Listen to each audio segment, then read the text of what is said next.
La serveuse timide a fait semblant de faire tomber l'assiette du milliardaire, mais ce qui semblait être une erreur était en fait l'acte qui lui a sauvé la vie. Je veux vous revoir ici. Aimez, commentez et abonnez-vous pour que l'algorithme ne nous sépare pas. Maintenant, venez avec moi. L'histoire est sur le point de commencer. Je suis vraiment désolé, monsieur. Le silence s'est abattu sur le restaurant Elysium lorsque la bisque de homard s'est renversée sur le costume Armani de Lucas Mendoza. La serveuse aux cheveux châtain clair relevés en un chignon sans prétention est restée figée, les yeux bleus écarquillés dans une panique qui semblait sincère. Lucas se leva brusquement, faisant grincer sa chaise sur le sol en marbre. Il sentit le liquide chaud imprégner le tissu coûteux, mais ce qui le brûlait vraiment, c'était son orgueil blessé. Avez-vous la moindre idée du prix de ce costume? Grogna-t-il, attirant tous les regards dans le restaurant 5 étoiles. Ou ce que vaut mon temps? Mille excuses, monsieur. Sa voix était douce mais étonnamment ferme. Elle ne tremblait pas comme ses mains, qui ramassaient rapidement les morceaux de porcelaine brisés. C'était un accident calculé. Maya Silva avait clairement vu Renato, le sommelier de confiance, verser discrètement une poudre blanchâtre dans la soupe quelques instants auparavant. Le même Renato qui s'approchait maintenant avec un sourire faussement inquiet. Monsieur Mendoza, quel désastre! Laissez-moi immédiatement vous préparer un autre plat et vous présenter mes sincères excuses au nom de l'établissement. Cela ne nettoiera pas mon costume à 10 000 $, répliqua Lucas, ses yeux bruns foncés lançant des éclairs d'irritation à la serveuse agenouillée, ni ne me rendra le temps perdu. S'il vous plaît, monsieur, laissez-moi vous aider avec votre costume, proposa Maya, debout avec une serviette propre, même si elle savait qu'elle serait refusée. Lucas l'étudia un instant. Il y avait quelque chose d'intriguant chez cet employé, une dignité déplacée au milieu de cette situation humiliante. Ce n'était pas le comportement typique des serviteurs habitués à flatter sa fortune. Qu'attendez-vous? Un homme d'âge moyen à la table voisine cria au directeur. Virez immédiatement cette incompétente. Le directeur, Carlo, apparut instantanément à côté de Maya, le visage rouge d'humiliation. Mademoiselle Silva, venez dans mon bureau immédiatement. Non. Le mot sortit de la bouche de Lucas avant qu'il n'ait pu réfléchir. Tous les regards se tournèrent vers lui, stupéfaits, y compris celui de Ma. Je veux qu'elle reste et qu'elle me serve personnellement le prochain plat. Mais Monsieur Mendoza, commença à protester le directeur. J'ai dit qu'elle reste, son ton ne souffrait aucune contestation. Et apportez-moi un autre costume. Je suis sûr qu'il y a une boutique de créateurs à moins de 10 minutes d'ici qui serait ravie de recevoir une commande urgente du PDG de Menopharma. Alors que Lucas se retirait pour se nettoyer dans les toilettes exclusives, Maya prit une profonde inspiration, ses doigts tremblants désormais pour une toute autre raison. C'était la première fois en un an qu'elle le voyait d'aussi près. Une année passée à observer de loin l'homme qui avait involontairement changé le cours de sa vie. Dans les toilettes en marbre italien, Luca desserra sa cravate trempée tout en fixant son reflet. À 33 ans, il dirigeait un empire pharmaceutique évalué à plusieurs milliards. 3 magazines économiques le présentaient comme le génie qui avait révolutionné le traitement du syndrome de Kohler, une maladie qui avait failli tuer sa mère 5 ans auparavant. Ce que personne ne savait, c'est qu'il n'avait pas mis au point la formule du Menovax. Lucas était brillant en affaires, pas en sciences. Sa plus grande chance avait été de trouver ses recherches abandonnées dans les archives de la petite entreprise pharmaceutique qu'il avait rachetée. Des recherches dont il n'avait jamais pu retrouver l'auteur.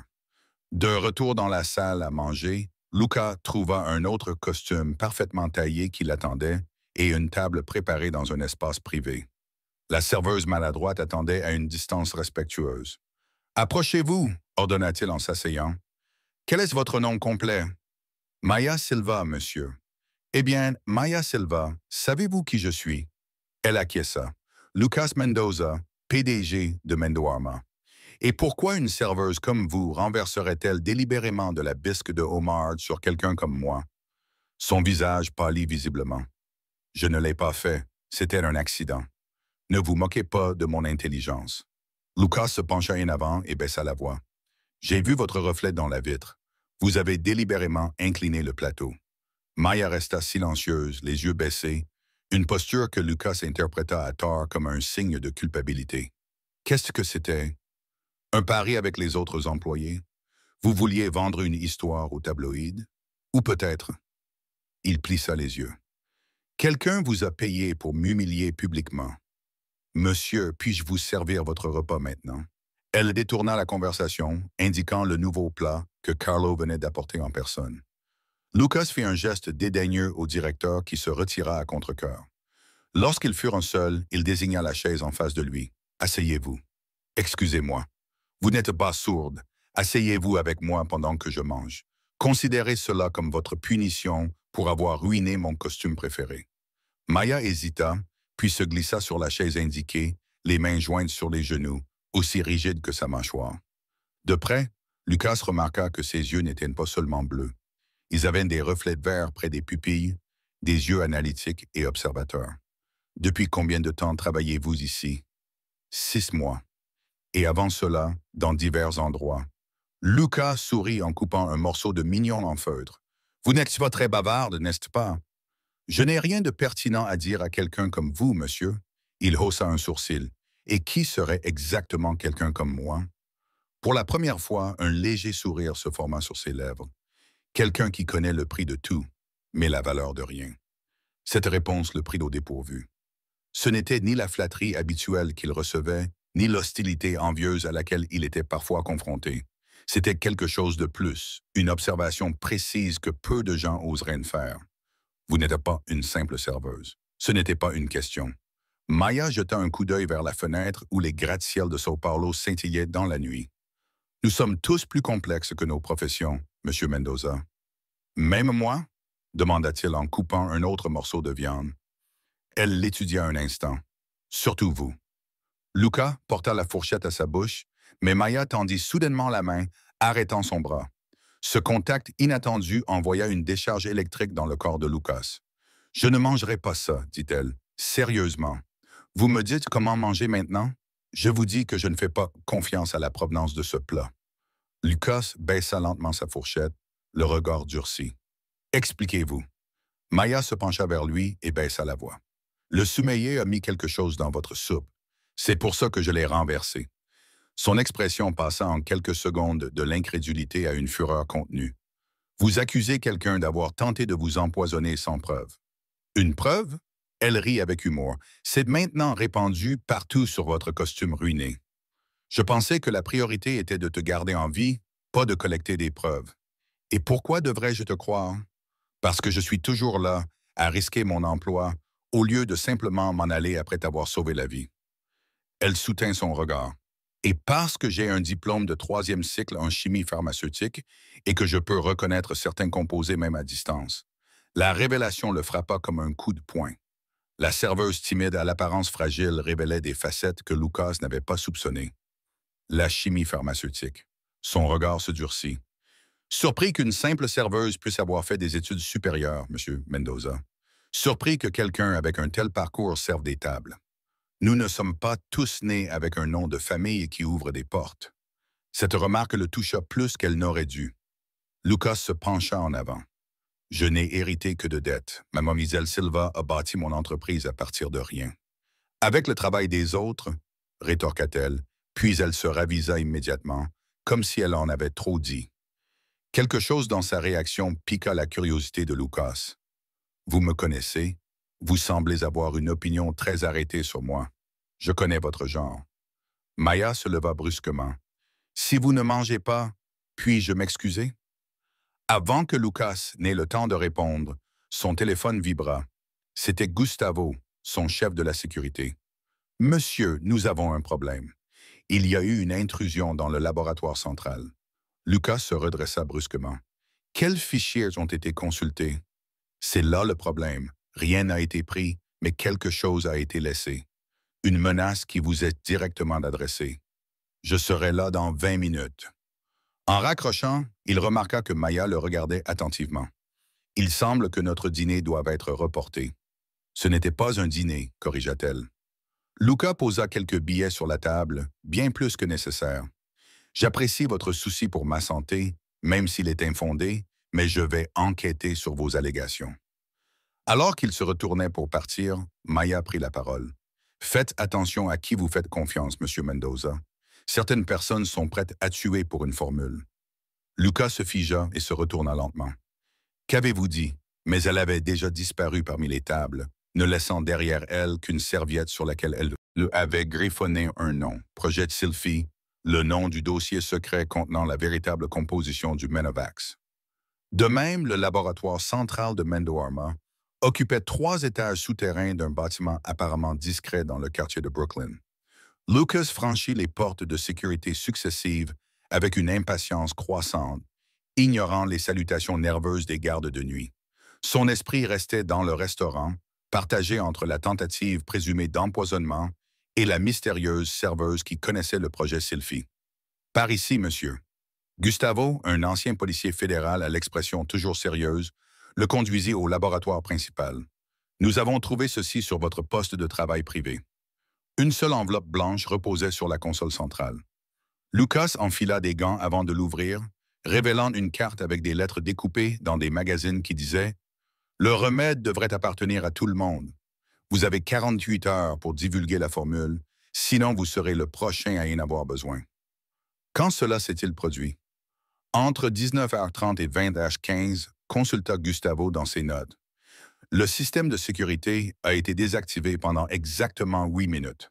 Un travail de professionnel. Lucas sentit un frisson le parcourir.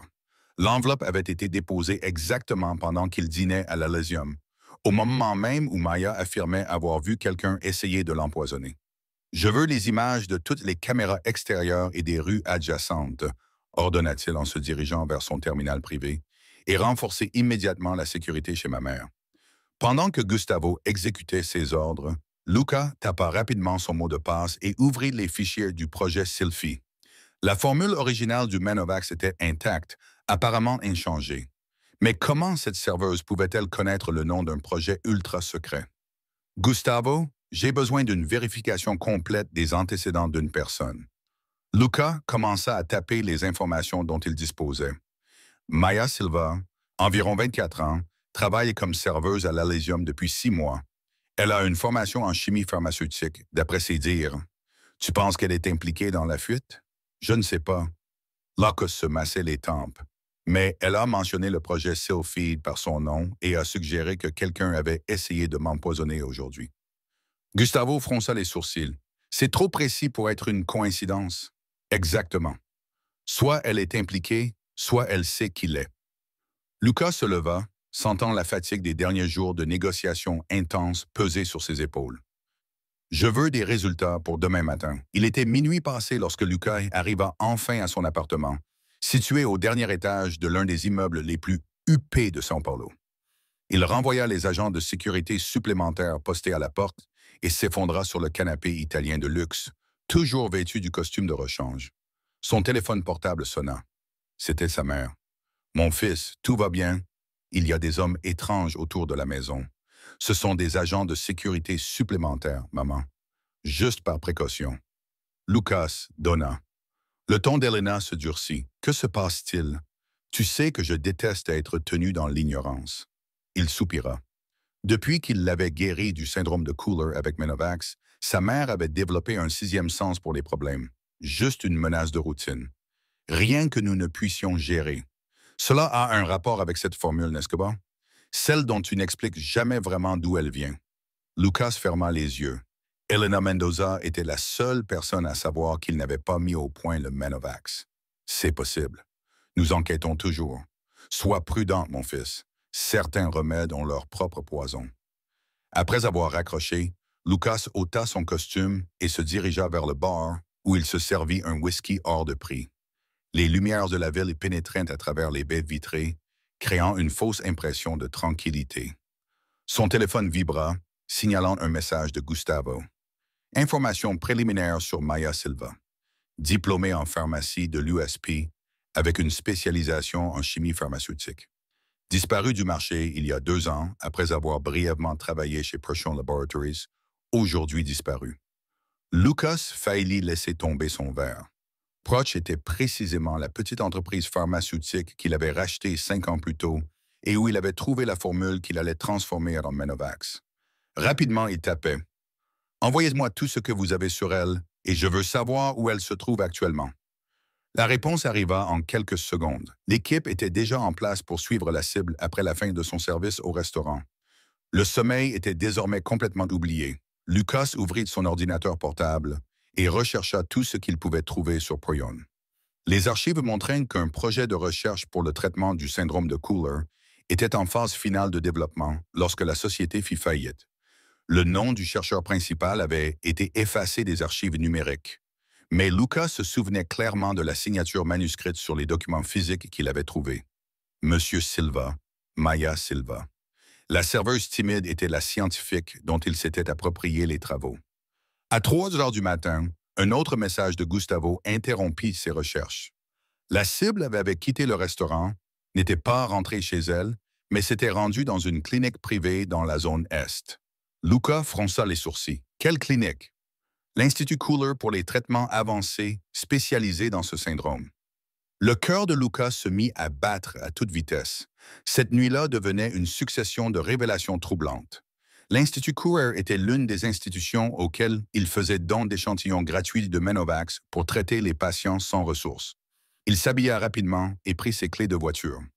20 minutes plus tard, il se gara discrètement à quelques pâtés de maison de l'Institut, un bâtiment modeste mais bien entretenu. Suivant les instructions envoyées par Gustavo, il trouva l'entrée du personnel à l'arrière. À travers une fenêtre éclairée, il aperçut Maya, toujours vêtue de son uniforme de serveuse, en train de parler à un médecin d'âge moyen. Ils s'éloignèrent dans un couloir et disparurent de sa vue. Luca vérifia qu'il n'y avait pas de garde à proximité et s'approcha de la porte. À sa grande surprise, elle n'était pas verrouillée. Il entra silencieusement et suivit le couloir. Des voix provenaient d'une pièce au bout du couloir, l'aile des patients. Prudemment, il s'approcha suffisamment pour entendre. Le lot est presque épuisé, Maya. La voix du médecin semblait inquiète. Et sans connaître la formule complète, nous ne pouvons pas le reproduire. Je travaille dessus, Dr. Claudia. J'ai juste besoin de plus de temps. Le temps, c'est justement ce que nos patients n'ont pas. Le Menopharma officiel coûte une fortune et même avec les dons, nous ne pouvons pas soigner tout le monde.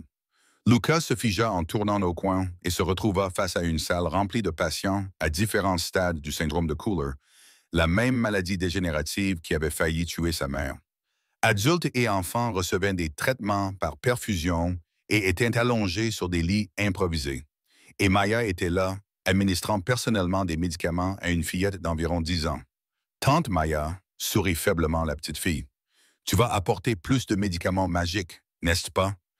Maya caressa les cheveux de l'enfant. Bien sûr, Aninia. Et cette fois, nous allons parvenir à une guérison complète. Je te le promets. Lucas recula, son monde s'écroulant devant cette scène. Maya n'était pas seulement la scientifique qui avait créé la formule. Elle poursuivait son travail clandestinement, soignant les patients qui n'avaient pas les moyens de se procurer le médicament officiel. Impressionnant, n'est-ce pas? Il se retourna, surpris. Le docteur Claudia l'observait avec une expression neutre. Comment elle parvient à travailler 12 heures par jour comme serveuse, puis à venir ici volontairement pour soigner ses patients? Le médecin poursuivit, tout cela à cause d'un médicament qui devrait lui appartenir. Je ne savais pas. Bien sûr que vous ne le saviez pas, Monsieur Mendoza. Le docteur ne semblait pas surpris de le reconnaître. Les milliardaires connaissent rarement l'impact réel de leurs actions. Pourquoi êtes-vous ici? Avant que Luca n'ait le temps de répondre, Maya apparut derrière le docteur et se figea en le voyant. Comment m'avez-vous trouvé? Sa voix était glaciale. Cela n'a pas d'importance. Lucas s'avança. Nous devons parler. Nous n'avons rien à nous dire. Maya croisa les bras en signe de défense. À moins que vous ne soyez venu me rendre la formule complète, Maya. Le médecin lui toucha doucement le bras. Conduisez-le dans la salle de recherche. Je dois m'occuper des patients. Avec une réticence visible, Maya guida Luca dans un autre couloir jusqu'à une petite pièce remplie d'équipements modestes mais fonctionnels. Vous essayez de recréer le Menovax. Ce n'était pas une question. J'essaie de sauver des vies, rétorqua-t-elle en allumant l'ordinateur, ce qui devrait être une priorité pour quelqu'un qui possède la formule originale. Nous faisons régulièrement des dons à des institutions comme celle-ci, des miettes. Le mépris dans sa voix était palpable. Pendant ce temps, vous facturez un prix exorbitant pour le médicament que j'ai développé. Il a été trouvé dans les archives d'une société que j'ai légalement achetée. Une société qui a fait faillite parce qu'elle a rejeté mes recherches. Maya frappa la table. Elle finit par perdre son sang-froid. Ils ont pensé qu'il était trop risqué d'investir dans le développement. Quand je suis revenu pour essayer de récupérer mon travail, j'ai découvert que vous aviez tout acheté et que, miraculeusement, vous aviez créé Menovax en un temps record. Lucas sentit le poids de la vérité l'écraser. Je ne savais pas qui était l'auteur original. J'ai essayé de le trouver, mais il n'y avait aucune trace. Bien sûr qu'il n'y en avait pas. Le directeur de Proyon s'en était assuré lorsqu'il m'avait licencié, affirmant que mes recherches appartenaient à l'entreprise. Il a effacé mon nom de tout, avant même de vous vendre le produit. Elle rit sans humour. Vous avez eu de la chance, n'est-ce pas? Pourquoi me racontez-vous tout cela maintenant? Qu'est-ce qui a changé? Demanda Lucas, sincèrement intrigué par le moment choisi pour cette révélation. Maya hésita, son expression s'adoucissant un instant. Parce que quelqu'un essaie de vous tuer pour obtenir la formule complète. Et même si je vous méprise pour ce que vous avez fait, je ne pense pas que vous méritiez de mourir pour cela. La sincérité de ses paroles le frappa avec une force inattendue. L'enveloppe dans le laboratoire, la tentative d'empoisonnement. Vous pensez qu'il y a un lien? J'en suis sûr. Maya ouvrit un fichier sur l'ordinateur, et je pense savoir qui est derrière tout ça. L'écran affichait des photos de surveillance du laboratoire de Menopharma. « Comment as-tu obtenu ça? » demanda Lucas perplexe. « J'ai mes contacts. » Elle agrandit l'une des images montrant un homme entrant avec une carte d'accès. « Tu le reconnais? » Lucas sentit son sang se glacer. Eduardo Bretto, mon directeur financier et deuxième actionnaire de la société, également connu comme l'ancien directeur de recherche de Prune, qui m'avait licencié lorsque j'avais présenté la formule initiale de ce qui allait devenir Mendovax. Les pièces commençaient à s'assembler. Eduardo m'avait approché après que j'eus racheté Prune, m'avait proposé d'investir, affirmant qu'il connaissait le potentiel caché de la société car il savait exactement ce que contenaient les archives. Maya a complété mes recherches. Mais pourquoi essayer de me tuer maintenant, après tout ce temps? Mia a croisé les bras parce que j'ai découvert une application élargie pour Menovax. Une utilisation qui pourrait multiplier sa valeur par 10. Lucas sentit son souffle se couper et Eduardo l'a pris. Probablement. Elle ferma le dossier. Maintenant, il veut la formule complète pour lui-même, sans vous dans les pattes. Le silence pesait entre eux, chargé d'implications. Lucas finit par parler. « Que veux-tu, Maya? Vengeance, argent, reconnaissance. » Elle le regarda comme si la réponse était évidente. « Je veux que ces enfants survivent. Je veux que les gens ordinaires aient accès au traitement sans avoir à vendre leur maison. Je veux la justice. Et si je pouvais t'offrir tout cela? » Elle rit amèrement. « Quoi? Tu vas réduire les prix? Faire des dons à des institutions caritatives? » J'ai déjà entendu ces promesses. Non.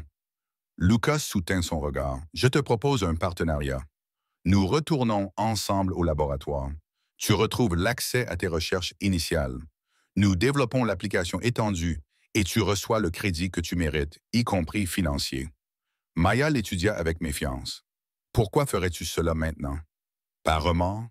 Pour la justice, comme tu l'as dit, et parce que nous avons besoin l'un de l'autre pour survivre à cette nuit. » Elle resta silencieuse pendant un long moment, puis tendit la main.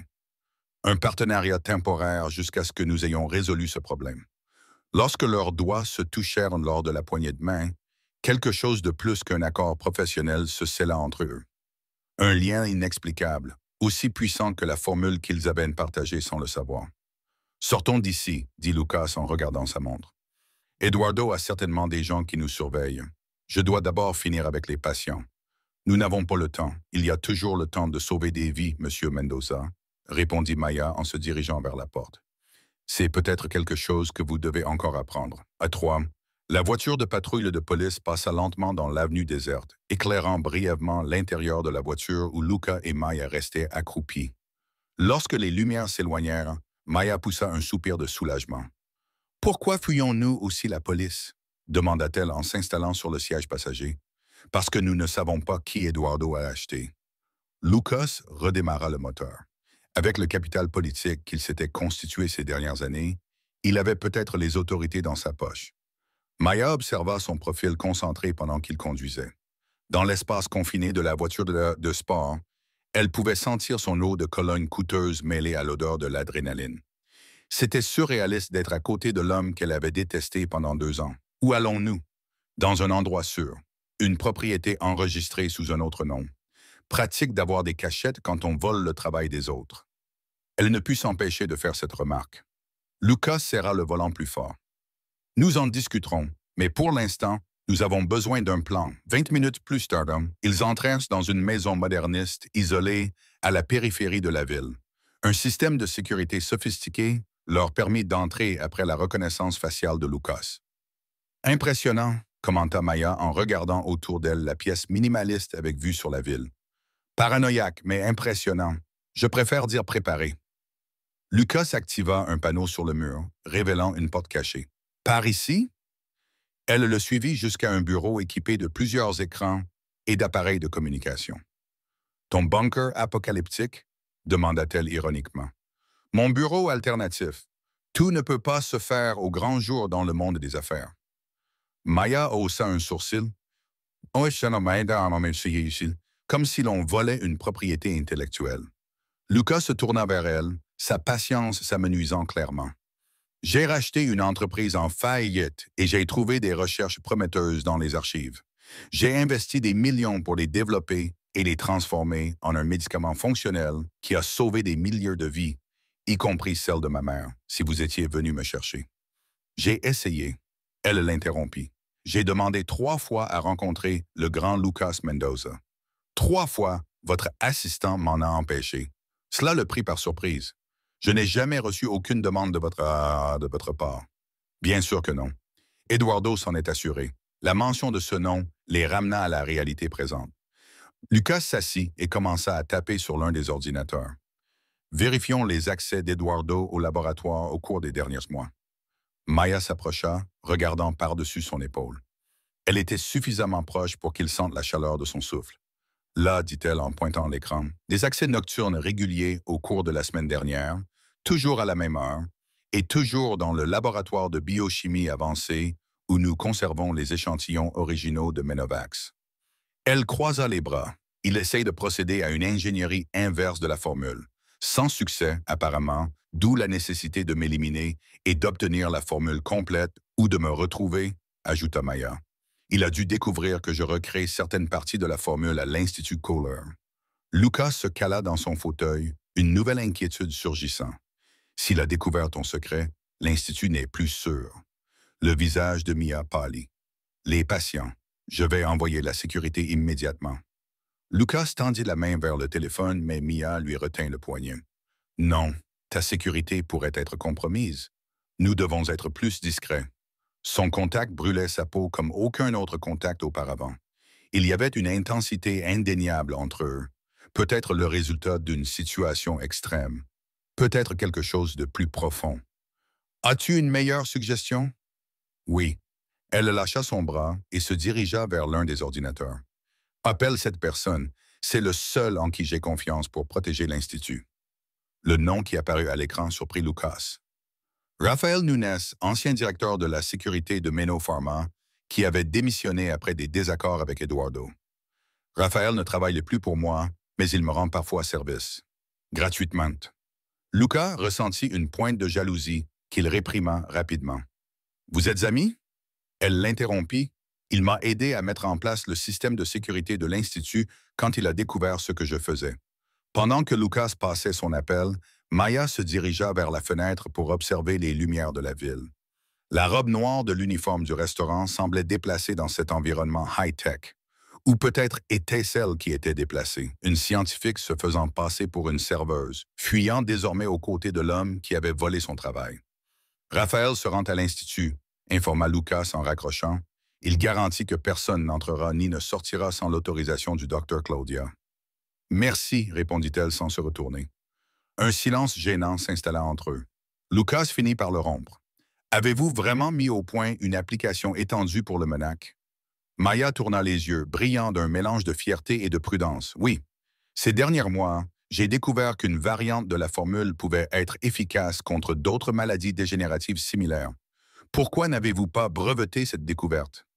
Elle rit avec humour. Avec quel argent? De plus, sans accès à la formule originale complète, je ne peux pas finaliser la recherche. Que j'ai, que vous avez, acquiesça-t-elle. Lucas se leva et s'approcha. Donc, nous avons vraiment besoin l'un de l'autre. Vous avez l'extension. J'ai la formule originale Et Eduardo veut les deux, ce qui signifie que nous sommes tous les deux en danger, conclut Lucas. Nous devons agir vite. Quel est le plan? Tout d'abord, nous devons nous reposer. Vérifie l'heure. 4h30 du matin. Nous avons quelques heures avant qu'Eduardo ne se rende compte que nous ne sommes pas là où nous devrions être. Nous allons nous reposer pendant qu'il prépare notre assassinat. Pour l'instant, notre meilleure arme est notre lucidité. Luca désigna une porte. Il y a une chambre d'amis là-bas. Essayez de dormir un peu. Demain, nous accéderons au laboratoire central à l'aide de mes codes d'urgence et récupérerons la formule originale ainsi que vos nouvelles découvertes. Maya semblait sur le point de protester, mais la fatigue dans ses yeux était évidente. 2 heures. Ensuite, nous devons agir. D'accord. Lorsqu'elle a disparu derrière la porte, Lucas s'est laissé tomber dans le fauteuil, le poids des événements le frappant enfin. En quelques heures, sa vie parfaite s'était transformée en un thriller conspirationniste. Et au centre de tout cela, une serveuse timide qui était en fait le cerveau derrière sa plus grande réussite. L'ironie l'était qu'au lieu de se sentir menacé par cette révélation, il se sentait étrangement soulagé. Le secret qu'il portait depuis des années, à savoir qu'il n'était pas vraiment le créateur du médicament, était enfin révélé au grand jour. Son téléphone vibra, signalant un message d'Eduardo. Réunion d'urgence demain, 9H. Objet, sécurité de la formule, présence obligatoire. Un piège évident. Luca posa son téléphone et se dirigea silencieusement vers la porte de la chambre d'amis. À travers la fente, il vit Maya endormie sur les couvertures, toujours vêtue de l'uniforme du restaurant. Son visage, détendu dans son sommeil, semblait plus jeune et plus vulnérable. Quelque chose se tordit en lui. De la culpabilité, de l'admiration, ou peut-être quelque chose de plus profond et de plus dangereux. En moins de 24 heures, elle avait bouleversé son monde. Et pour une raison incompréhensible, il ne pouvait pas la détester pour cela. Lucas ferma doucement la porte et retourna à son ordinateur. S'il devait affronter Eduardo, ils auraient besoin de preuves concrètes. Il commença à compiler les enregistrements des accès, des transferts financiers suspects et des communications interceptées. À 6h30, l'odeur du café frais emplit la pièce. Maya sortit de la chambre, les cheveux attachés en un chignon improvisé, le visage lavé. « Tu as dormi ?» demanda-t-elle en acceptant la tasse qu'il lui tendait. « Non. Tu as trouvé quelque chose d'utile ?» Luca désigna l'écran. Eduardo avait transféré des sommes importantes vers des comptes offshore ces dernières semaines et recevait fréquemment la visite d'un représentant de Nexus Pharmaceuticals, notre principal concurrent. Maya acquiesça et s'approcha pour voir les documents. Il vend la formule. Il semblerait, ou du moins, il prévoit de la vendre. Elle but une gorgée de café, pensive. Nous devons accéder au laboratoire. La formule complète du Menovax et mes nouvelles découvertes sont les seules preuves concrètes dont nous disposons. C'est risqué. Mais laisser Eduardo gagner est encore plus risqué. Leurs regards se croisèrent et une compréhension tacite s'installa entre eux. Des ennemis transformés, un allié par nécessité. « J'ai des vêtements qui pourraient vous aller », proposa Lucas, à moins que vous ne préfériez envahir un laboratoire pharmaceutique hautement sécurisé habillé en serveuse. Un sourire réticent apparut sur ses lèvres. « Ce n'est pas mon premier choix, je l'admets. » 30 minutes plus tard, Maya sortit de la pièce vêtue d'un pantalon noir et d'une chemise bleue, tous deux trop grands pour son petit corps, mais fonctionnels. Prête? Elle acquiesça, attachant ses cheveux en une queue de cheval sévère. Finissons-en. Le laboratoire central était étonnamment calme lorsqu'ils arrivèrent. Luca utilisa son code d'urgence à l'entrée de service, évitant les zones communes. « Des caméras? » demanda Maya alors qu'il suivait un couloir étroit. « J'ai désactivé à distance ce secteur. Nous avons 10 minutes avant que le système ne se réinitialise automatiquement. » Elle le regarda, impressionnée. « Pour quelqu'un qui a détourné des recherches, tu es plutôt bien préparé pour les activités clandestines. » « Le monde de l'entreprise est une guerre, Maya. Je l'ai appris à mes dépens. » Ils arrivèrent au laboratoire principal sans incident. Lucas entra le premier pour vérifier qu'il était vide. Vite, le terminal principal était là. Maya s'assit et commença à taper, ses mains bougeant avec l'aisance de quelqu'un qui connaît bien le système. « J'ai besoin de ton mot de passe principal. » Lucas tapa une séquence complexe, déverrouillant l'accès. « Cherche le projet Sulfur. Je suis déjà dedans. » Elle inséra une clé USB et téléchargea la formule originale. Pendant le téléchargement, Lucas s'agitait dans le laboratoire. Quelque chose ne va pas. C'est trop facile. Peut-être qu'Eduardo est occupé à préparer son piège pour la réunion de 9 heures, suggéra Maya, les yeux rivés sur l'écran. 70% terminé. Le bruit de pas dans le couloir les figea. La sécurité, murmura Maya. Lucas secoua la tête. Ils ne viennent jamais dans ce secteur sans prévenir. La porte du laboratoire s'ouvrit, révélant Eduardo Bretto, impeccablement vêtu d'un costume coûteux, comme s'il était prêt pour une réunion de direction et non pour une confrontation. Lucas. Il sourit froidement. Et le docteur Silva, je suppose que vous vous êtes enfin rencontrés. Comme c'est touchant, Lucas se plaça de manière protectrice entre Eduardo et Maya. C'est fini, Eduardo. Nous avons des preuves de vos transferts, de vos accès nocturnes, de tout. Des preuves? Eduardo rit, sincèrement amusé. Et à qui exactement comptez-vous les présenter? Au conseil d'administration que je contrôle pratiquement? Ou peut-être à la police dont le commissaire joue au golf avec moi tous les dimanches? Maya continua à télécharger discrètement pendant qu'Eduardo monologuait. Vous savez quelle a été mon erreur, Lucas? Vous sous-estimez tous les deux. Eduardo fit quelques pas dans le laboratoire, complètement à l'aise. J'aurais dû éliminer Maya quand j'en avais l'occasion, il y a 2 ans. Et quant à toi, dit-il en désignant Lucas, j'aurais dû me rendre compte que j'aurais besoin de quelque chose de plus puissant que ce poison au restaurant. Pourquoi, Eduardo? Demanda Lucas, essayant de gagner du temps. Nous avons travaillé ensemble pendant des années. Nous avons bâti cette entreprise à partir de rien. À partir de rien? Eduardo éclata de rire. Vous avez bâti un empire sur des recherches volées. La seule différence entre nous, c'est que j'ai toujours su ce que je faisais, tandis que vous vous cachiez derrière un masque d'innocence. À 90%, murmura Maya, presque inaudible. Et maintenant? Demanda Lucas. Vous allez nous tuer ici même. En plein jour, dans le laboratoire central, Eduardo sourit en sortant un petit pistolet de la poche de son costume. Ce n'est pas mon premier choix, mais tu ne m'as pas laissé d'autres alternatives en anticipant notre rencontre. C'est terminé, murmura Maya discrètement en retirant la clé USB. Éloignez-vous de l'ordinateur, docteur, ordonna Eduardo en pointant son arme sur elle. Et donnez-moi ce que vous venez de copier. Maya se leva lentement, les mains bien en évidence. C'est trop tard, Eduardo. J'ai tout copié, alors je devrais te le prendre après tas. Il pointa le pistolet directement sur sa poitrine. Ce qui se passa ensuite fut si rapide qu'aucun des deux ne put se souvenir exactement de la séquence des événements. Lucas se jeta devant Maya au moment où Eduardo appuya sur la détente. Le bruit du coup de feu résonna de manière assourdissante dans le laboratoire fermé. Lucas ressentit l'impact comme un coup de poing à l'épaule et tituba en arrière contre Maya, qui le soutint. La douleur survint une seconde plus tard, vive et brûlante. « Lucas !» cria-t-elle, son nom sortant de ses lèvres comme une prière. Eduardo s'apprêtait à tirer une deuxième fois lorsque la porte du laboratoire explosa. Rafael Nunes, le chef des exécutions, entra accompagné de 2 hommes armés. « Lâche ton arme, Bretto !» ordonna Rafael. « C'est fini. Tu n'as aucune autorité ici, Nunes !» répondit Eduardo sans baisser son arme. « Tu ne travailles plus pour cette entreprise. »« Mais moi, oui, » répondit Gustavo depuis la porte. « Et ces hommes sont de la police fédérale, pas de ta police achetée. » Eduardo n'hésita qu'une seconde, suffisamment pour qu'un des agents le désarme d'un geste précis.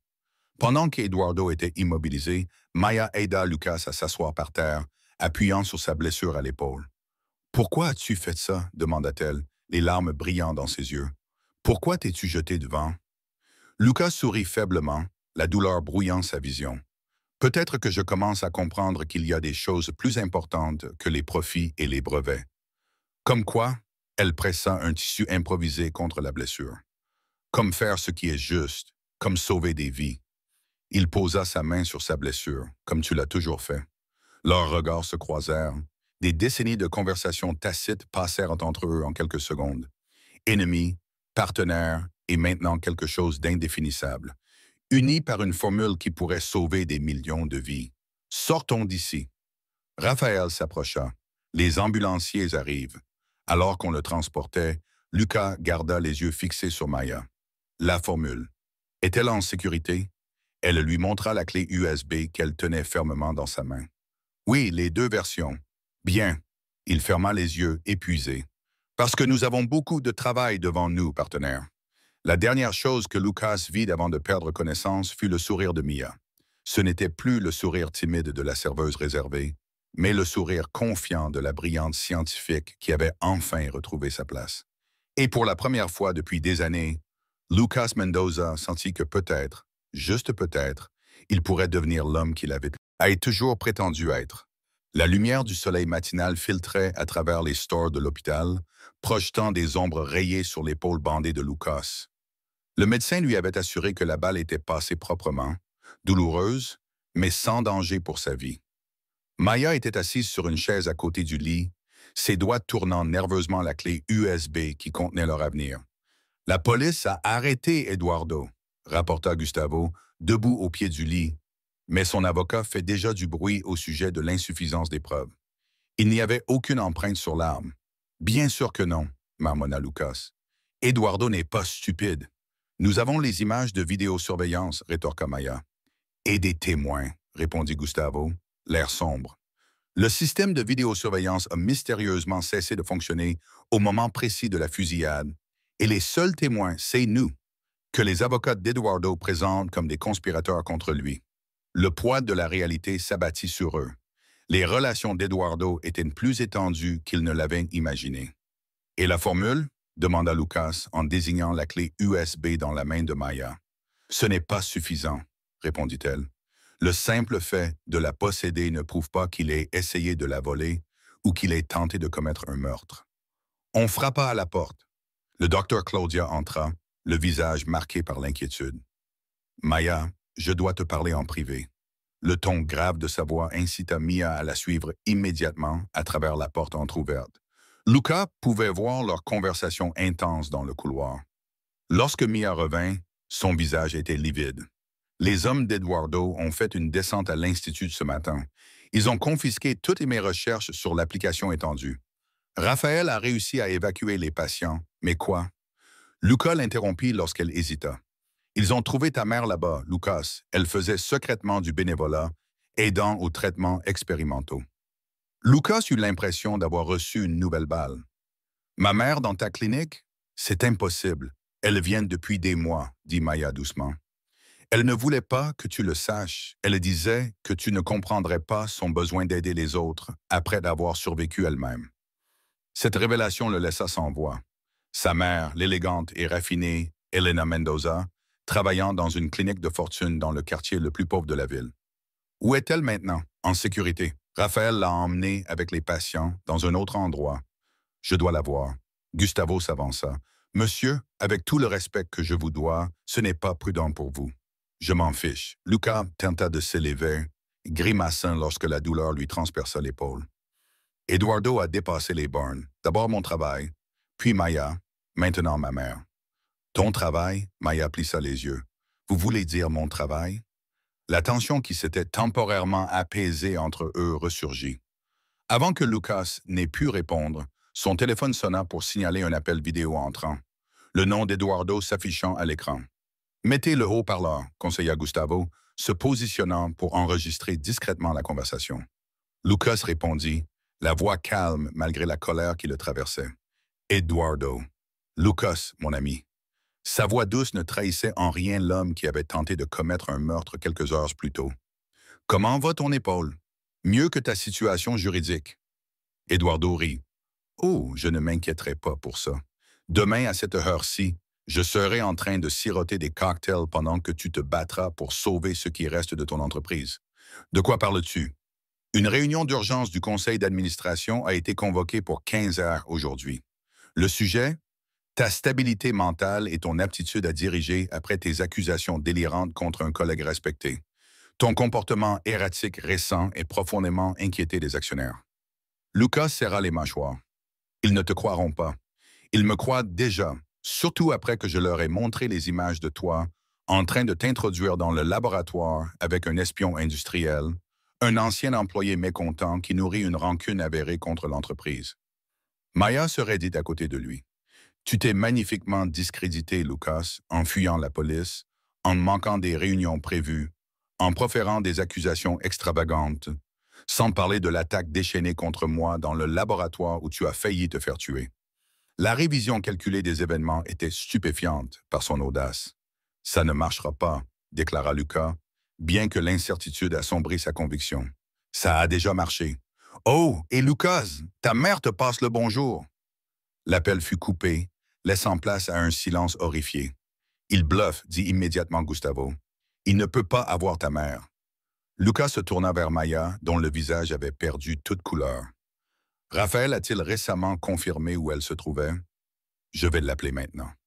Ses doigts tremblants composèrent le numéro. Après plusieurs sonneries sans réponse, elle secoua la tête. Il ne répond pas. Lucas se força à sortir du lit, ignorant les protestations de son corps blessé. « Nous devons partir maintenant, Lucas. Tu n'es pas en état. Ma mère est en danger, Maya. Tout comme l'œuvre de ta vie. Nous n'avons pas le temps d'être prudents. » Pendant que Lucas remplaçait sa blouse d'hôpital par les vêtements que Gustavo avait apportés, Maya faisait les 100 pas dans la chambre, son esprit scientifique envisageant tous les scénarios possibles. Eduardo ne peut pas présenter sa propre formule sans éveiller les soupçons, raisonna-t-elle. Il a besoin de documents légitimes attestant de son développement qu'il a volé dans ta clinique, fit remarquer Lucas. Pas tout, dit-elle, les yeux brillants de compréhension. Mes carnets originaux, le cadre conceptuel de l'application étendue, sont toujours cachés. Ils contiennent la preuve de ma paternité et des horodatages antérieurs à l'implication d'Eduardo. Où sont-ils? Dans mon appartement, dans un coffre fort sécurisé. Lucas regarda sa montre. Il était 13 H. Il nous restait 2 heures avant la réunion du conseil d'administration. Si nous pouvions récupérer vos carnets et sauver ma mère, nous pourrions encore l'arrêter. Alors qu'il se préparait à partir, le docteur Claudia revint avec les papiers de sortie. « Vous ne devriez pas partir tout de suite », les avertit-elle, mais elle leur remit néanmoins les formulaires. « Docteur, quelqu'un a-t-il demandé des nouvelles de Lucas ou Maya ?» demanda Gustavo. « 2 hommes en costume sont passés à la réception il y a environ 20 minutes. Je leur ai dit que vous aviez été transféré dans un autre hôpital. » Lucas signa les papiers en grimaçant. « Nous avons besoin d'une diversion et d'une issue qui ne passe pas par les entrées principales. » L'ascenseur de service menant au parking souterrain. Le docteur Claudia a suggéré de faire venir une ambulance. Un transport médical ne attirera pas l'attention. Alors qu'il traversait les couloirs arrière de l'hôpital, Lucas remarqua le silence inhabituel de Maya. « Qu'y a-t-il? » Elle hésita avant de répondre. « Eduardo a dit que j'étais une espionne industrielle, mais il m'a qualifiée d'ancienne employée mécontente. Alors, comment le conseil d'administration pourrait-il savoir que j'ai travaillé pour Proyon? Ces dossiers ont été effacés, à moins qu'Eduardo ait planifié cela depuis longtemps, conclut Lucas, comprenant soudain les implications. Il ne s'agit pas seulement de l'application étendue. Il attendait le bon moment pour tout prendre. L'ambulance filait à toute allure dans les rues encombrées de Sao Paulo, Gustavo au volant, tandis que Lucas et Maya se blottissaient à l'arrière. « Mon appartement d'abord », insista Maya. « Les carnets sont notre seul moyen de pression. » Lorsqu'ils arrivèrent devant son modeste immeuble situé dans un quartier moyen, Lucas fut frappé par son apparence ordinaire. Une scientifique qui avait mis au point un médicament valant des milliards de dollars et qui vivait dans un simple appartement sans ascenseur. « Attends ici », lui dit Mia, « je ne serai pas longue. »« Pas question », répondit Lucas en la suivant, le bras blessé en écharpe. « On reste ensemble. » Son appartement était petit mais méticuleusement organisé. Des étagères remplies de revues scientifiques, un bureau couvert de notes soigneusement rangées et un laboratoire improvisé dans ce qui aurait dû être la salle à manger. Maya se dirigea directement vers un tableau accroché au mur, une aquarelle représentant la silhouette de Sao Paulo. Derrière celui-ci se trouvait un petit coffre-fort mural. Elle entra un code et en sortit un carnet en cuir usé, puis se figea. « Qu'y a-t-il? » demanda Lucas. « Il devrait y avoir 3 carnets. » Sa voix tremblait. Les autres ont disparu.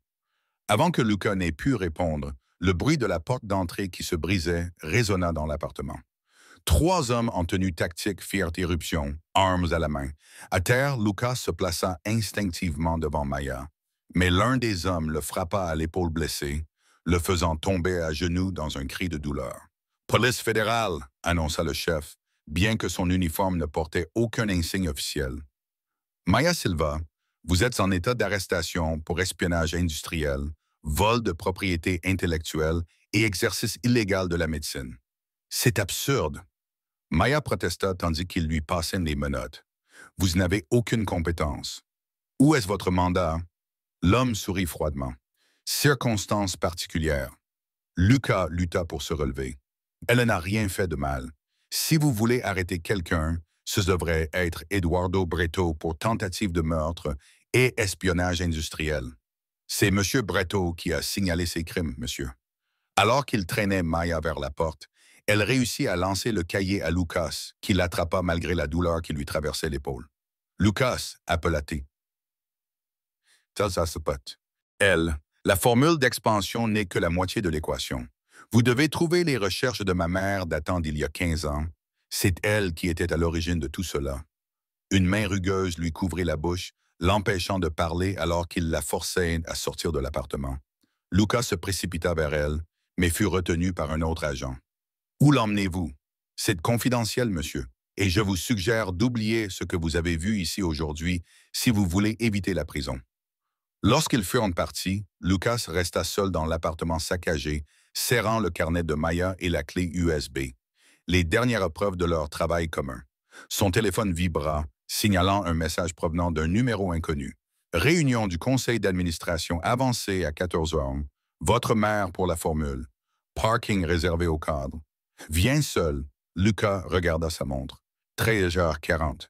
Il lui restait 20 minutes pour faire un choix impossible entre la sécurité de sa mère et la vérité sur la formule qui pourrait sauver d'innombrables vies. 20 minutes pour décider s'il était toujours l'homme prêt à tout sacrifier pour le profit ou s'il était devenu quelqu'un d'autre au cours de ces 24 heures chaotiques passées avec Maya. En feuilletant le cahier, Lucas trouva une note griffonnée à la hâte de la main de Maya sur la dernière page.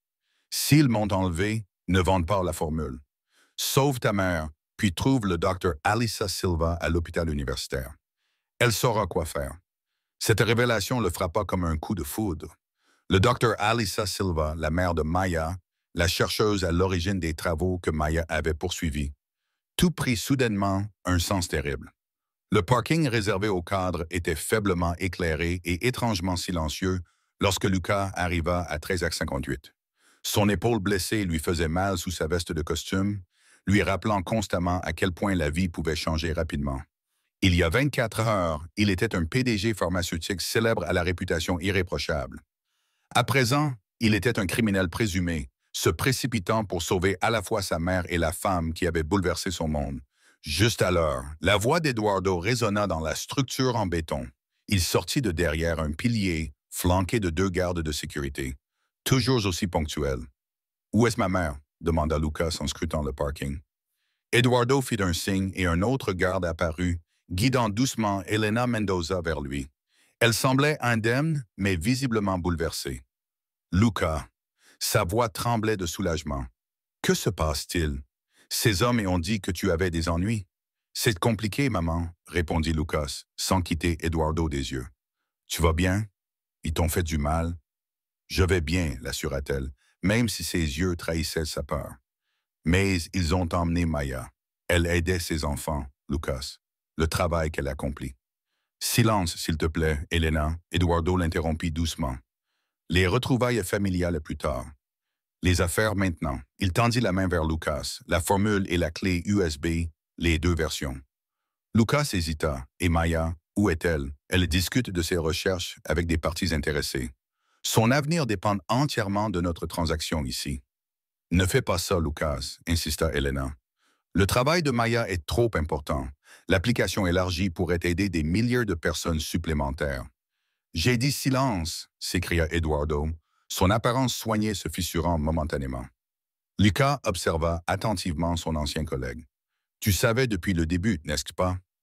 À propos des recherches originales du docteur Elissa Silva, à propos de Maya qui poursuivait le travail de sa mère. Une lueur de surprise traversa le visage d'Eduardo. Tu as été très occupé depuis l'hôpital. Oui, je savais qu'Alissa Silva était brillante, tout comme sa fille. Elle avait presque achevé le traitement Collard il y a 15 ans, mais elle est morte avant de le finaliser. Et tu as enterré ses recherches, accusa Lucas. Tout comme tu as essayé d'enterrer celle de Maya, corrigea Eduardo. J'ai reconnu la valeur de cette propriété intellectuelle et je l'ai protégée jusqu'à ce que le moment soit venu. La formule n'était pas commercialement viable à l'époque. Le marché n'était pas prêt. Des gens mouraient, intervint Elena. Des gens meurent tout le temps, rétorqua froidement Eduardo. Mais les profits ne viennent qu'une seule fois. Maintenant, la formule. Lucas. Lucas fouilla dans sa veste et en sortit la clé USB et le cahier de Maya. Voici ce qui va se passer. Vous allez libérer ma mère et me dire où se trouve Maya. Ensuite, nous parlerons de la formule. Eduardo éclata de rire. Tu n'es pas en position de négocier. J'ai le conseil d'administration dans ma poche, la police coopère et ta réputation est en lambeaux. Dans 1 heure, tu seras destitué de ton poste de PDG et tous tes codes d'accès seront révoqués. Peut-être, reconnut Lucas, mais tu ne pourras jamais reproduire l'application étendue sans ces notes. Maya est trop intelligente pour avoir tout noté dans les recherches que tu as volées. Un regard calculateur traversa le visage d'Eduardo. « Amenez Madame Mendoza », ordonna-t-il à l'un des gardes. Alors qu'Elena était escortée vers lui, Eduardo tendit la main vers la clé USB. À ce moment-là, Lucas aperçut un visage familier dans l'ombre derrière les hommes d'Eduardo. Raphaël. L'ancien chef de la sécurité lui fit un signe de tête presque imperceptible. « Vous savez, Eduardo, dit Lucas sur le ton de la conversation, pour quelqu'un qui se soucie autant de la sécurité, vous avez manqué quelque chose d'essentiel. Quoi donc? Ma mère ne se contentait pas de faire du bénévolat à la clinique. Elle la finançait. Eduardo fronça les sourcils. En quoi cela change-t-il quelque chose?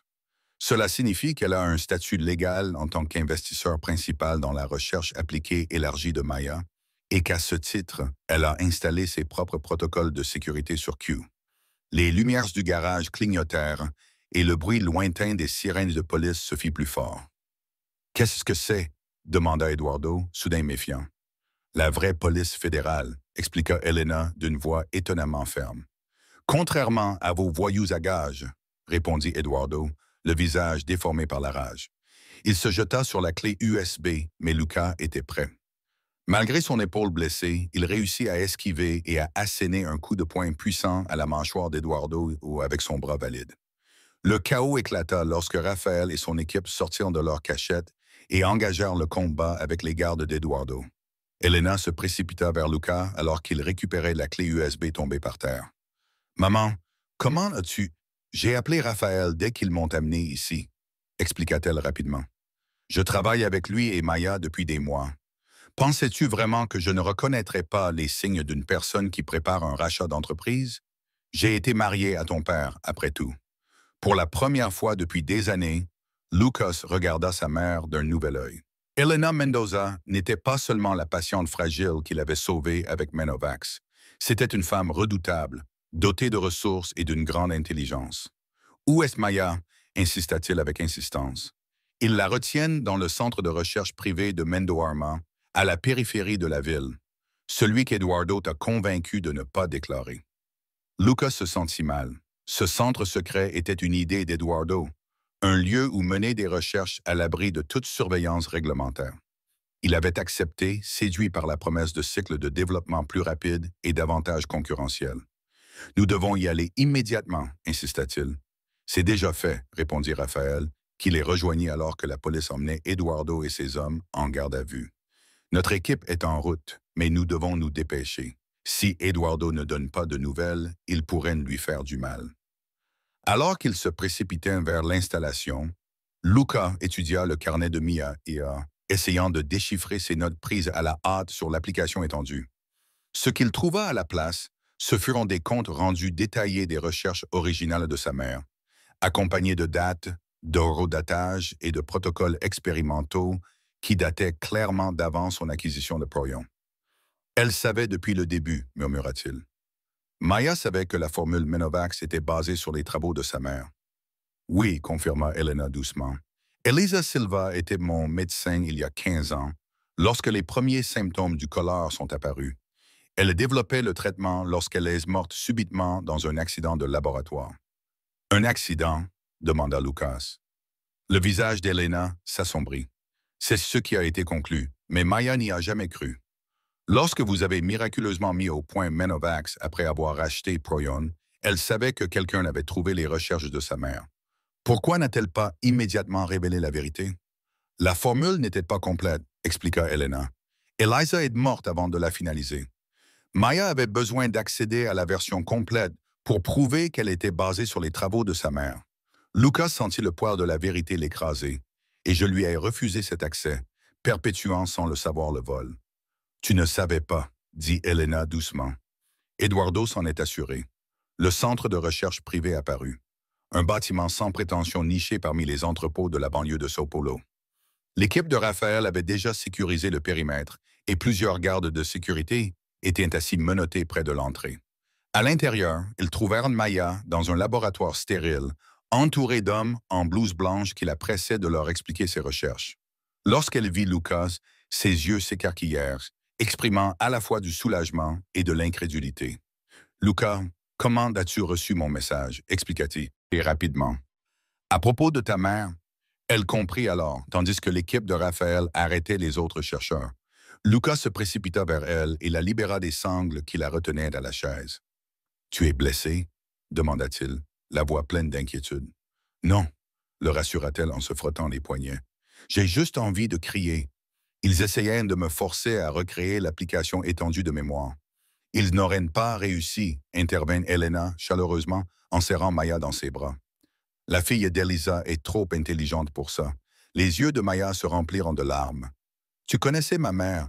Elle était mon médecin et mon amie, » confirma Elena. « Elle serait si fière que tu poursuives son travail malgré tout. » Lucas observait la scène avec une compréhension grandissante. Leur vie était liée bien avant qu'ils n'entrent en scène. Une tapisserie complexe de pertes, de découvertes et de liens inattendus. « Eduardo a été arrêté », informa-t-il Maya. « Et nous avons ton carnet dans la clé USB. C'est fini. » Maya secoua la tête. « Pas encore. Nous devons encore présenter les preuves au conseil d'administration avant que les alliés d'Eduardo ne puissent se regrouper. » La réunion du conseil d'administration, réalisa Lucas en regardant sa montre. Nous avons 30 minutes.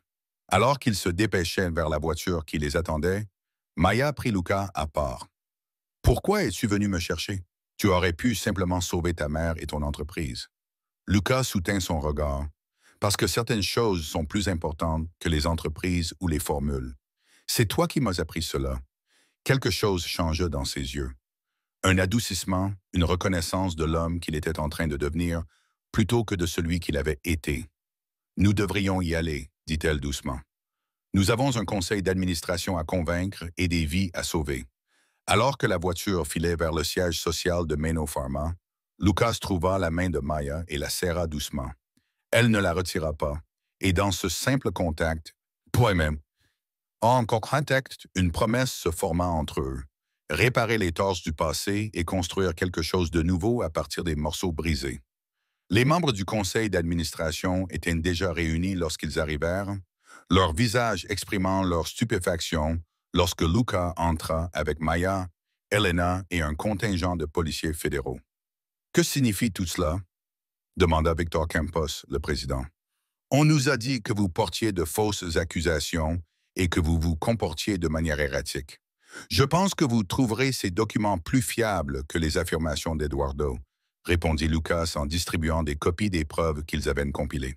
« Mesdames et messieurs les membres du conseil d'administration, j'aimerais vous présenter la véritable créatrice du Menovax et la scientifique qui a désormais étendu son application au traitement de plusieurs maladies dégénératives. » Maya s'avança, balayant la pièce du regard avec une confiance retrouvée. « Je m'appelle Maya Silva, je suis la fille du docteur Elisa Silva, et je pense qu'il est temps que nous ayons une conversation honnête sur l'avenir de Menoparma. » 6. La conférence de presse était prévue à 10 heures, mais à 9 heures, l'atrium de Menoharma était déjà bondé de journalistes, les flashs des appareils photo crépitant comme des éclairs contre l'architecture de verre et d'acier. 6 semaines s'étaient écoulées depuis la réunion dramatique du conseil d'administration qui avait révélé la conspiration d'Eduardo Berto et la vérité sur les origines de Menovax.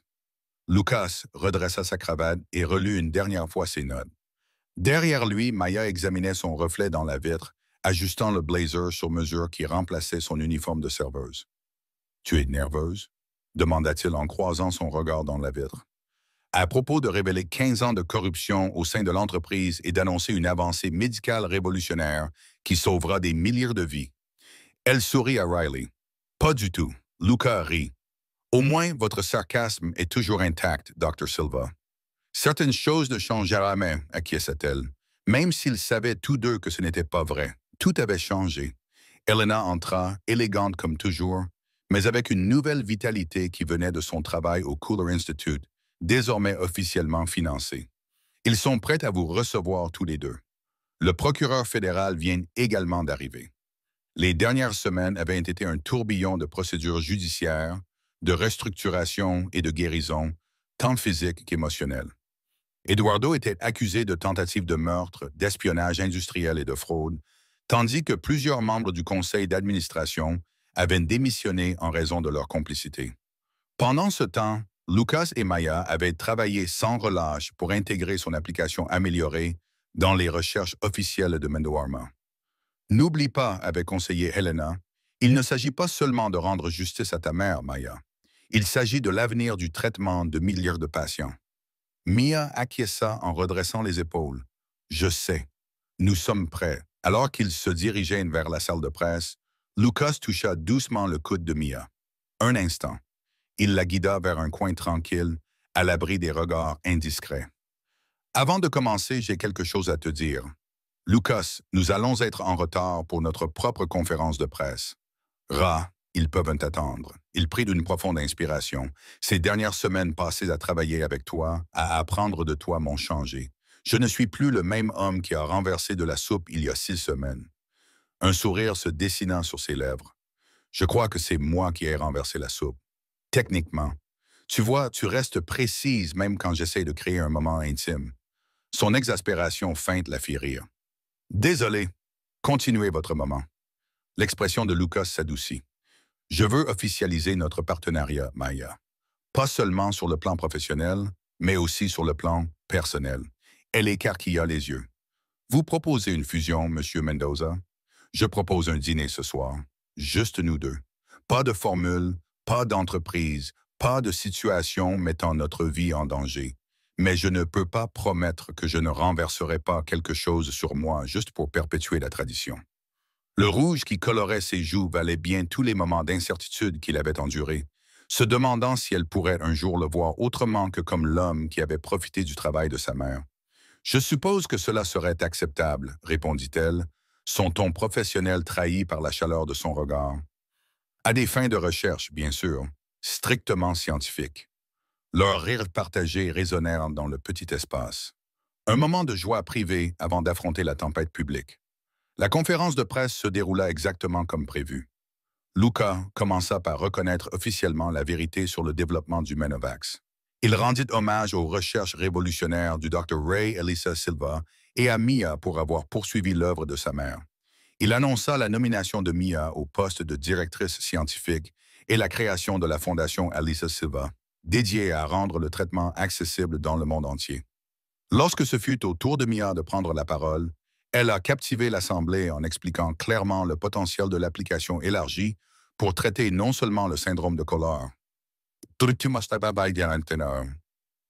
mais aussi d'autres maladies dégénératives connexes. Il ne s'agit pas seulement de corriger les erreurs du passé, a-t-elle conclu. Il s'agit de tenir la promesse de la science médicale. Les progrès appartiennent à l'humanité, pas aux résultats financiers ou aux salles de réunion. Les questions ont ensuite fusé. Beaucoup portaient sur l'affaire pénale en cours contre Eduardo. M. Breto et ses complices seront traduits en justice.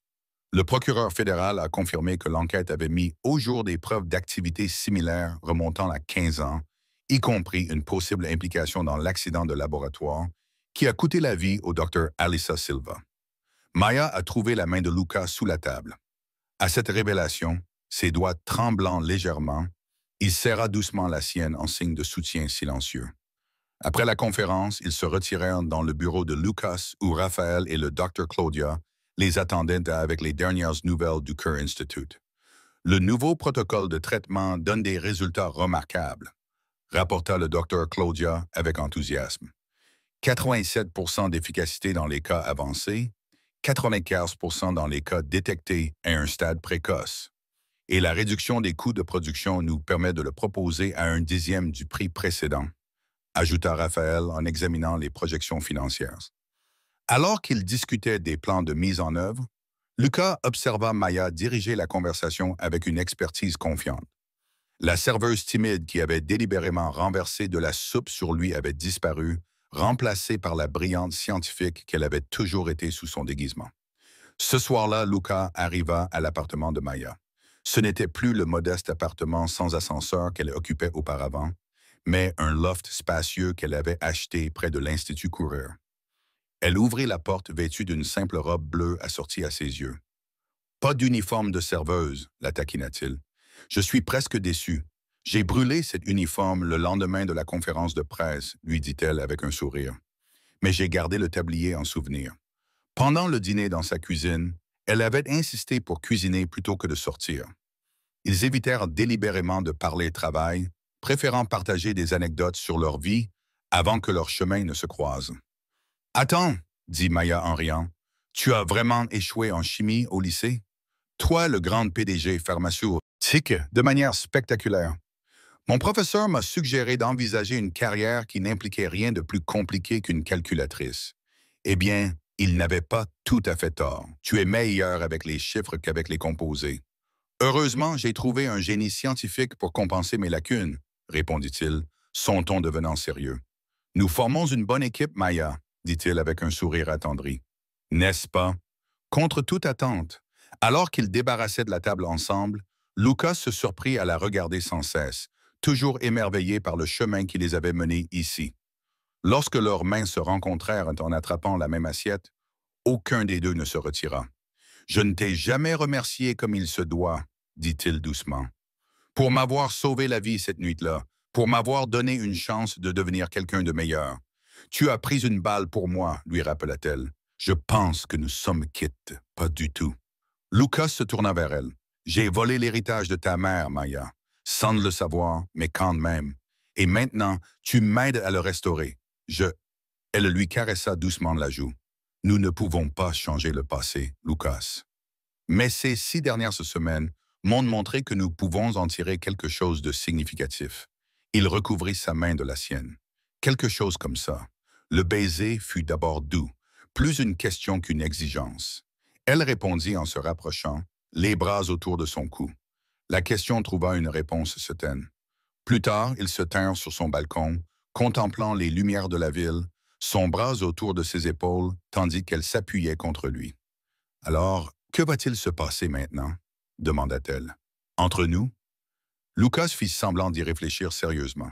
« Eh bien, traditionnellement, le PDG milliardaire et la brillante scientifique qui a révélé ses lacunes éthiques deviendraient des ennemis acharnés. C'est le protocole standard des romances en entreprise. « Est-il trop tard pour suivre le protocole ?»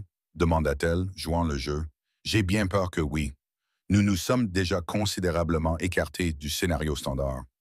Maintenant, nous sommes coincés avec toute cette histoire de rédemption par l'amour. » Elle rit en se tournant dans ses bras. Quel dommage! Et comment cette histoire se termine-t-elle? Historiquement, il écarta une mèche de cheveux de son visage. Le PDG autrefois arrogant apprend l'humilité, la scientifique sous-estimée revendique la place qui lui revient, et tous deux révolutionnent leur secteur tout en tombant follement amoureux. Très prévisible, en fait.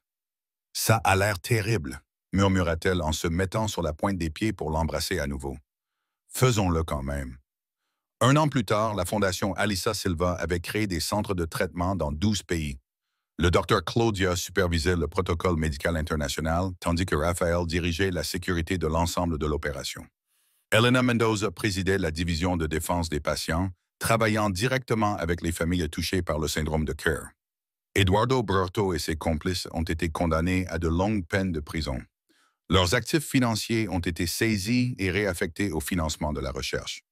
Les anciens membres du conseil d'administration qui avaient permis la corruption ont dû faire face aux conséquences juridiques de leurs actes. Un message clair. Le profit ne peut se faire au détriment de l'éthique. Et par une parfaite matinée de printemps, dans le jardin de l'Institut Kerr original, là où leur aventure avait véritablement commencé, Lucas attendait nerveusement devant un petit hôtel tandis que Maya marchait vers lui. Elle n'était plus une serveuse déguisée ni une scientifique revendiquant son héritage, mais simplement la femme qu'il aimait et qui lui avait sauvé la vie à plus d'un titre. « Prêt pour la fusion, Monsieur Mendoza ?» murmura-t-elle lorsqu'elle l'eut rejoint. La plus importante de ma carrière, Dr. Silva, répondit-il en lui prenant les mains. Mais je vous préviens, les conditions ne sont pas négociables. Alors qu'ils scellaient leurs vœux par un baiser, leurs amis, collègues et patients réunis éclatèrent en applaudissements. Tout témoigne d'un partenariat qui avait transformé non seulement une industrie, mais aussi deux cœurs autrefois séparés par les circonstances et réunis par un plat renversé qui avait tout changé.